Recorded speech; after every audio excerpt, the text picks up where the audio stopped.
क्या शनिदेव भी किसी को करोड़पति बनाते हैं या सिर्फ दुख, दर्द, पीड़ा यही सब कुछ देते हैं? तो ऐसा नहीं है कि शनिदेव कभी किसी को कुछ फाइनेंशियल गेन नहीं कराते या फिर किसी को कुछ देते नहीं हैं। जिन लोगों की कुंडली में 5th हाउस में या 7th हाउस के अंदर शनिदेव है, वो लोग हर्डल्स से भरा हुआ जीवन जीते हैं।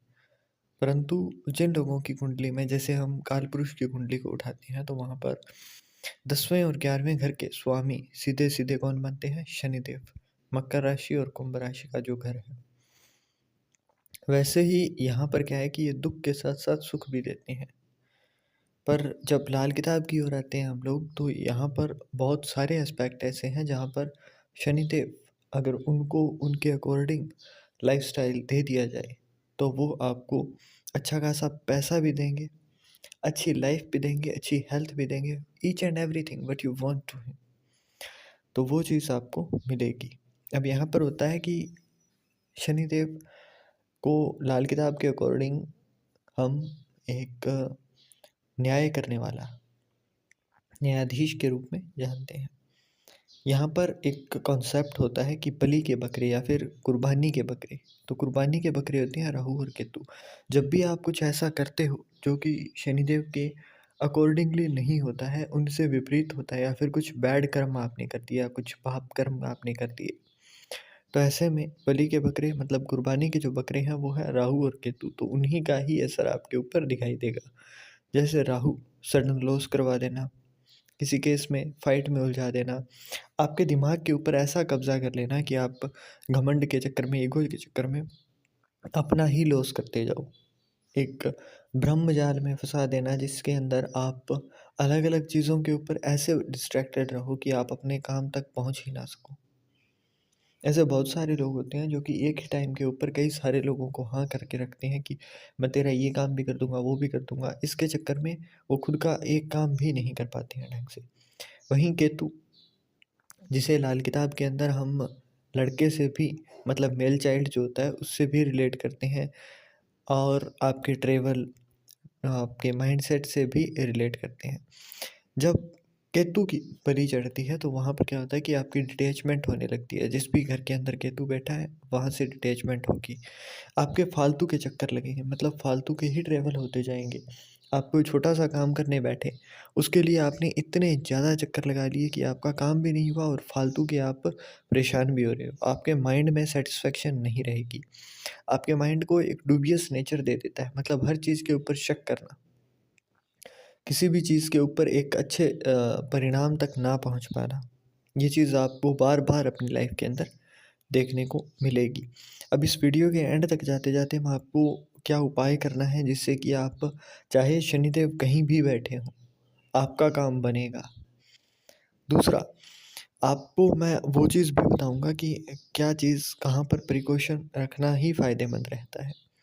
जैसे शनिदेव की बात कर रहे थे हम कि 10वें और 11वें घर के अंदर होते हैं, तो वहाँ पर आपको बहुत अच्छा फ़ायदा देंगे। तो मैं अभी उनके अकॉर्डिंग ही मैं आपको चीज़ें बनाना शुरू करूँगा जिनसे कि आप रिलेट भी अच्छा खासा करोगे 101%।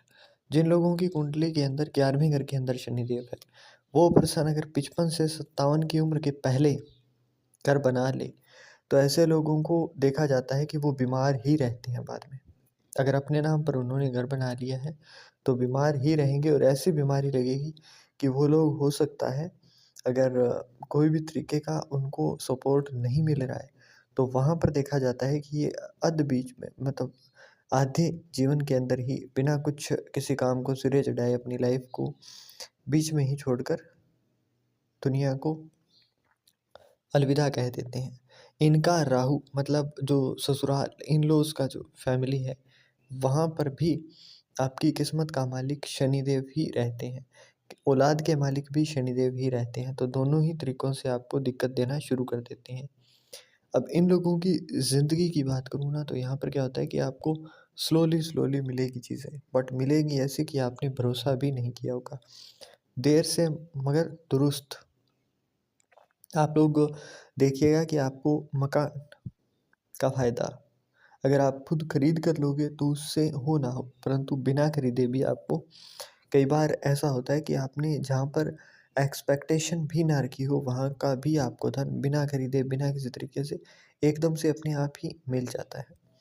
इसे यहाँ पर घूमता हुआ कच्चा घड़ा कहा जाता है। मतलब अगर आप इसको सँभाल कर रखते हो ना इस शनिदेव को, तो ये आपको बहुत अच्छे तरीके से धन ला कर देगा, हेल्थ अच्छी देगा, सब कुछ देगा। परंतु कच्चा घड़ा है, तो जैसे ही आपने गलती की वहीं फूट जाएगा और वहीं आपके ऊपर बैक हिट करना शुरू कर देगा। इन लोगों की दाढ़ी और मूंछ के बाल पैदा करता कम होती है, और अगर ये चीज़ कम होगी तो आपकी आमदनी भी बार बार डिस्ट्रॉय होती रहेगी। मतलब अगर आप क्लीन शेव रहते हो तो आपको ये चीज़ देखने को मिलेगी। अगर आपकी कुंडली के अंदर तीसरे घर के अंदर बुध विराजमान है, तो आप लोगों को ये चीज़ देखने को मिलेगी बार बार कि आप जितना जल्दबाजी से जितने ज़्यादा कामों के अंदर अटकते हो, उतना ही ज़्यादा आपके काम के अंदर डिले होना शुरू हो जाता है, उतनी आपकी ग्रोथ स्लो होने लग जाती है। इन लोगों को खास करके एक काम करना चाहिए कि जब भी आप कोई नया काम शुरू करो, जब भी आप कोई शुभ काम शुरू करो, कभी इन्वेस्टमेंट करो, तो वहाँ पर आपको एक पानी का कच्चा घड़ा भर के रखना है और उसको भरते ही रहना है। मतलब जैसे ही वो खाली हो जाए फिर भर देना है। नॉर्थ की डायरेक्शन में आपको ये रखना है। घर के अंदर अगर आपको पैसे की दिक्कत है तो आप घर के अंदर भी नॉर्थ की डायरेक्शन के अंदर एक कच्चा घड़ा पानी का मिट्टी का लेकर उसको पानी से भर के रखिए, आपको फ़ायदा दिखाई देगा। दूसरा, दाढ़ी मूंछ रखनी है। शराबखोरी, अय्याशी, जना इन चीज़ों से बचे रहेंगे तो उतना ही ज़्यादा अच्छा रहेंगे। चांदी की एक ईंट बनाकर उसको अपने जहाँ पर आप धन रखते हैं वहाँ पर रखना, या फिर अगर आप नया मकान 55 से 57 के पहले ले लेते हैं, तो जब आप नींव रखेंगे उस समय ही उसको कच्ची एक चांदी की ईंट आती है चौकोर 10 ग्राम की, वो आपने वहाँ पर लगा देनी है। जब आप चांदी की ईंट लगाकर कंस्ट्रक्शन शुरू करेंगे, तो वहाँ पर आपको दिक्कत कम देखने को मिलेगी।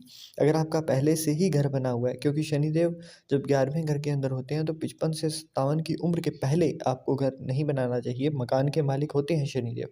तो शनिदेव की चीज़ आपको उससे पहले नहीं लानी चाहिए। अगर बना ही लिया है, नाम ही है, आप नहीं कर सकते किसी और के नाम, तो आपको ऐसे में करना क्या होगा कि आपको एक चांदी की ईंट आपका जो मेन डोर है वहाँ पर उसकी दहलीज के नीचे दबानी होगी। 10 ग्राम की चांदी की ईंट, प्योर चांदी होनी चाहिए, उसके अंदर मिलावट नहीं होनी चाहिए। कहकर बनवा लीजिएगा या फिर आप, तो ये काम आप करके देखिए। इन लोगों के लिए कहा जाता है कि अगर होशियारी और फरेबी से नहीं कमाएंगे आप, तो आप भूखे मर जाएंगे, है ना। वहीं 10वें घर के अंदर अगर बात करें हम लोग, तो 10वें घर के अंदर जिनके शनिदेव हैं, इन लोगों की किस्मत के मालिक ही यही हैं। फादर से क्लेशेस आपके होते ही रहते हैं, मतलब फादर से बहुत अच्छी बनती नहीं है आपकी। यहाँ पर सांप जैसा असर दिखाते हैं शनिदेव, मतलब शेषनाग सिंहासन के ऊपर जब बैठा होता है ना, तो उस तरीके का असर दिखाते हैं। पिता की उम्र बढ़ाएंगे, परंतु आपकी पिता से बनेगी नहीं उतनी। बृहस्पति की सेवा करना आपको फायदेमंद रहेगा। मतलब आपने गुरु का पूजा गुरु बना लेना है अपना, या फिर किसी को गुरुतुल्य समझकर उनका आदर सम्मान करना है। अगर ये नहीं कर पाते हैं तो आप गणपति जी की पूजा अर्चना करना शुरू कर सकते हैं। शुरुआती 27 साल आपके जीवन के जो होते हैं वो थोड़े मंदे रहते हैं। फिर 24 से 48 का जो टाइम होता है ना, उस टाइम के अंदर मतलब 27 तक आप पहुँचे तो उससे 3 साल पहले से ही 24 से 48 की एज के बीच में आपको एकदम धीरे धीरे एक ग्रोथ दिखाई देने लगती है। अब ये किनके साथ नहीं होता है? जो लोग नॉनवेज करते हैं, जो लोग ड्रिंक करते हैं, या फिर जिनकी अपने फादर के साथ नहीं बनती है। अब इस चीज़ को मैंने शुरुआत में ही कहा कि आपके फादर के साथ नहीं बनेगी, तो आपने करना क्या है? या तो आप किसी को पिता तुल्य समझकर, मतलब एक आर्टिफ़िशियल रिलेशन बना सकते हैं। जैसे कि कई लोग अपने जो दादा होते हैं उनको, कई लोग अपने फूफा को, मामा को, तो इन लोगों के साथ उनका ज़्यादा बनती है, तो वहाँ से वो, नहीं तो कई लोगों की अलग-अलग तरीके से, जैसे चाचा ताऊ, तो उनसे आपकी अटैचमेंट होती है। देन अगर ये भी नहीं हो पाता है, कोई नहीं है, तो आपको लड़ाई झगड़े से बचना है। मतलब आर्ग्यूमेंट्स होने ही नहीं देने हैं। आपने हैबिट डाल लेनी है कि भैया ये तो करने ही वाले हैं ऐसा कुछ, तो आपने थोड़ा बचत की ओर ही रहना है। जितना ज़्यादा आप इन चीज़ों से बच कर रहेंगे, उतना ही ज़्यादा आपके लिए फ़ायदेमंद रहता है। अब जैसा कि आपको कुंडली में एक दिखा रहा था सामने स्क्रीन के ऊपर, यहाँ पर आपको ना एक चार्ट दिखाई दे रहा है। इसके अंदर बुध और सूर्य फर्स्ट हाउस के अंदर है, लग्न के अंदर। अब वैदिक चार्ट की जब बात करते हैं ना, तो यहाँ पर हम लोगों को एक चीज़ सुनने को मिलती है कि बुध आदित्य योग बन गया जी। जैसे सन फादर के तौर पर, या फिर लाल किताब में अपना आपा। मर्क्यूरी बेटी के तौर पर, या फिर जो कन्याएं होती हैं उनको माना जाता है। तो बाप और बेटी मतलब लाल किताब का ये एक, जिन लोगों ने बहुत गहराई से पढ़ी होगी उनको पता होगा कि जब भी किसी की भी आप कुंडली उठाओगे तो वहाँ पर सन और बुध आपको बिल्कुल पास में दिखाई देंगे। वैदिक के अंदर भी हमें ये चीज़ बार बार देखने को मिलती है। रीज़न क्या है? क्योंकि ये ब्रह्मांड के अंदर आप जब सोलर फैमिली को देखते हो तो वहाँ पर भी आपको सन के बिल्कुल पास में बुध ही दिखाई देता है। और मैक्सिमम लाइफ्स के अंदर आपको देखने को मिलेगा कि एक फादर की अपनी डॉटर से ज़्यादा अच्छी बनती है, अगर कंपैरेटिवली हम देखें तो सन से। तो उसी चीज़ के अकॉर्डिंग देखा जाता है कि बुध आदित्य योग बन गया जी। तो ये चीज़ आपको बहुत कम ही दिक्कत, आपको ऐसे लोग मिलेंगे कि जो कह दें कि हाँ भैया हमारी कुंडली के अंदर बुध आदित्य योग है और हमें दिक्कतें बहुत कम देखने को मिल रही है। अगर है आपकी कुंडली में राजयोग, तो फिर आप फाइनेंशियली क्यों हर्डल्स देख रहे हो? रीज़न क्या होता है कि ये सिर्फ राजयोग इतना ही नहीं करते हैं। राजयोग के साथ साथ कई सारी चीज़ें और भी देखने को मिलती हैं। अब इस चार्ट के अंदर भी हमें 10वें घर के अंदर शनिदेव दिखाई दे रहे हैं। अब शनिदेव जिसके 10वें घर के अंदर है और उसके साथ में मून है, तो ऐसे में इनकी मदर को बोन रिलेटेड इश्यूज़ होना बिल्कुल लाज़मी रहेगा। काम इनका चलते-चलते बार-बार मंदा होता ही रहता है। मतलब एक बार ऐसा चलेगा कि आपको लगेगा कि अब भी इस साल के अंदर हम ये कर लेंगे, वो कर लेंगे। देन एकदम से ऐसा मंदा हो जाएगा कि आपको एक-एक ग्राहक के लिए भी तरसना पड़े। राहु इनके 12वें घर के अंदर है, रात की नींद इनकी वैसे ही गायब रहती है। खर्चे जो हैं वो, अगर ये चुप नहीं रहेंगे जितनी इनकम आएगी, तो वहाँ पर आपके खर्चे भी बढ़ेंगे, आपकी इनकम कम होती जाएगी और फिर धीरे-धीरे करते-करते ये खर्चे कर्ज़े में बदलना शुरू हो जाते हैं। तो ऐसे में कहा जाता है कि जब राहु या फिर जुपिटर आपके 12वें घर के अंदर होते हैं ना, तो जितनी ज़्यादा आप चुप समाधि, दौलत बेशुमार। मतलब जितना ज़्यादा आप चुप रहेंगे, जितना ज़्यादा अपने धन को आप मौन रहकर एंजॉय करते रहेंगे, उतना ही ज़्यादा आपका धन बढ़ेगा। अगर आपने ऐसा नहीं किया ज़्यादा, क्योंकि इन लोगों को आदत होती है शेखी मारने की। मतलब अगर ₹2 की इनकम है तो भी ये बताएँगे कि 200 की इनकम है। ये चीज़ रिलेट करेंगे आप, अ, अगर रिलेट कर रहे हैं तो आप कमेंट में बता सकते हैं। ये चीज़ राहु 12 वालों को देखने को मिलती ही मिलती है और इस चीज़ से ही बचना चाहिए। बृहस्पति दूसरे घर के अंदर है। ऐसा बंदा किसी को कुछ सिखाकर, किसी को कुछ गाइड करके, ट्यूटर के तौर पर काम करके भी अच्छा पैसा कमाता है। दूसरा, जब दूसरे घर के अंदर जुपिटर होता है ना, तो ये लोग बहुत गहराई से चीज़ों को देखने वाले होते हैं। रिसर्च इनकी बहुत अच्छी होती है, रिसर्च की स्किल बड़ी अच्छी है। तो इन लोगों को कुंडली के अंदर ही देखा गया है कि stock market, share market, crypto market, इनके अंदर ये थोड़ा लॉन्ग टर्म के लिए इन्वेस्टमेंट करते हैं ना, तो इन लोगों की बढ़ती ही है। फैमिली इनकी बड़ी होती है, क्योंकि जुपिटर जिस भी घर के अंदर बैठ जाते हैं वहाँ पर एक्सपेंशन ही देखने को मिलता है। ये चीज़ आपको देखने को मिलेगी। अभी शनि जैसे इनके 10वें घर के अंदर है, तो इनको क्या करना चाहिए? क्योंकि मेंटल पीस तो इनकी भी नहीं है। अब इनको करना क्या है कि आपको कच्चा दूध जो होता है उसके अंदर थोड़ा पानी मिलाकर, थोड़ा मीठा कुछ जैसे शक्कर डाल दी, गुड़ डाल दिया, तो वो डालकर आपको सारे घर के अंदर छिड़काव करना होता है, बिना कोई कोना छोड़े। जब मैं ये चीज़ कहता हूँ तो आपको टॉयलेट बाथरूम भी नहीं छोड़ना होता है। कई लोग कहते हैं बाद में जब 43 डेज़ कर लेते हैं कि हमने तो भैया वहाँ पर नहीं किया। तो क्यों नहीं किया आपने? गलती तो आपकी रही ना वो। अब केतु जैसे 6th हाउस के अंदर है, तो इनके छुपे हुए दुश्मन रहेंगे। जिनको ये दोस्त समझते हैं वही लोग इनके साथ दिक्कतें क्रिएट करते हैं, वही लोग इनको दिक्कत देते हैं। स्टमक से जुड़ी हुई या फिर स्टमक के निचले हिस्से में इनके छुपी हुई दिक्कतें दिखाई देती हैं। जैसे अ, हड्डियों का दर्द होना, या फिर कोई ऐसी दिक्कत जैसे कि इनका पेट ही खराब है और डॉक्टर के पास जाएँगे तो वो बोलेगा कि दिक्कत कुछ है ही नहीं। ये चीज़ें आपको बार-बार दिखाई देती हैं। इसके लिए थोड़ा-सा अपनी ओर से ही ध्यान रखना फ़ायदेमंद रहता है। दूसरा, अगर ये ऐसा कुछ नहीं होता है तो आप एक चाँदी का चौकोर टुकड़ा पहन सकते हैं। वो चीज़ भी आपको बहुत अच्छे तरीके से फ़ायदेमंद देगी। अब जैसे दूसरे घर के अंदर आपके जुपिटर है, तो गले के अंदर एक पीला धागा पहन सकते हैं आप। बियर करना आपके लिए बहुत अच्छा रहेगा। धन की दिक्कतें आपको बिल्कुल नहीं रहेंगी, क्योंकि यहाँ पर आपकी जिन लोगों को भी देखने को मिले ना कि आपके बृहस्पति दूसरे में है और 10वें घर के अंदर शनिदेव है, तो बिना किसी से पूछे अगर आप पीला धागा पहनते हो ना, तो आपको आप ये चीज़ मत देखो कि आपका एस्पेक्ट जा रहा है या नहीं है, ये हो रहा है, वो नहीं हो रहा है। तो आप ऐसा कुछ मत देखो, चाहे सीधा-सीधा जाकर पहन लो, उसके बाद में आपको रिज़ल्ट दिखाई दे जाएगा। चांदी का एक चौकोर टुकड़ा लाकर गले में लाल धागे में डाल लेना भी आपको फ़ायदेमंद रहेगा, क्योंकि राहु दूसरे 12वें घर के अंदर है, तो दिक्कत दे रही है। अब आपको मैं बताता हूँ कि ऐसा क्या चीज़ है जो कि आप करोगे तो आपको शनिदेव दिक्कत नहीं देंगे और उल्टा पैसा आपको ला कर देंगे। उसकी बजाय कि आप बार-बार पैसों के मामले में हिचकिचा रही हैं, बार-बार आपको फाइनेंशियल हर्डल्स देखने को मिल रही हैं। आपको करना है, एक तो काले कौवे, बिल्कुल काले मिलें तो अच्छी बात है, नहीं तो कौवों को आपने कुछ भी फ़ीड करना शुरू कर देना है। मतलब जो भी चीज़ आपके पास हो, अगर आप रोटी डाल सकें तो रोटी डालिए, चने डाल सकें तो चने, गेहूँ डाल सकें तो गेहूँ, बस उनको फ़ीड करना है आपने। हैबिट में डाल लीजिए, साल में हर दिन आपने फ़ीड करना है। दूसरा, जिन लोगों के लेबर क्लास से काम पड़ता है या फिर जिन लोगों का हल्का-फुल्का बातचीत होता है, तो ऐसे लोगों को, लेबर क्लास को बिल्कुल भी ऐसा नहीं करना चाहिए कि आप उनके साथ बदतमीज़ी से बात करो।